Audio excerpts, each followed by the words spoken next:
The healthiness of the horse's hoof is extremely important. After all, it has to carry the horse's weight, defy all kinds of surfaces, and absorb every single step. Horse owners therefore have to decide whether to use a horseshoe or not. If you don't use a horseshoe, you can still resort to a flexible hoof protection whenever necessary. Together with the Norwegian horseshoe producer Equine Fusion, we are now demonstrating possible applications of a hoof boot.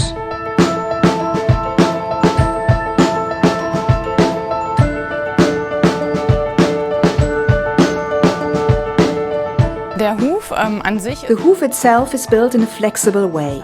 The horn capsule around the hoof is mobile, so that the horse can balance uneven grounds, which it cannot do with a horseshoe. This means we do no longer have a hoof mechanism. We have less blood circulation and no more possibility to balance. The flexibility is gone. Flexibilität ist nicht mehr gegeben. Der Unterschied vom Hufschuh und dem Eisen ist, the difference between the hoof boot and the horseshoe is that the hoof boot is flexible. This means there is the possibility of a hoof mechanism to take place, because they are movable.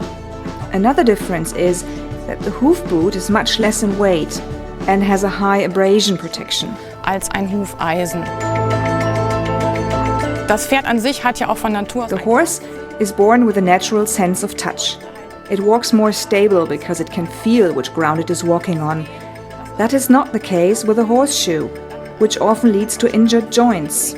A horse without horseshoes is definitely more cautious. Definitiv besser auf sich auf.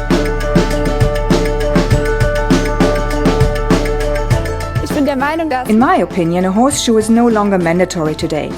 In former times, horses were real farm animals. They had to cope with all kinds of grounds, difficult ones too. Nowadays, horses are mainly used for recreation or sports.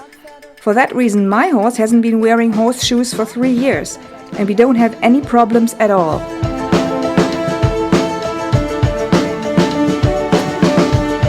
The advantage of the hoof boots is that you can use them when you really need them, contrary to the horseshoe, which is always on the horse.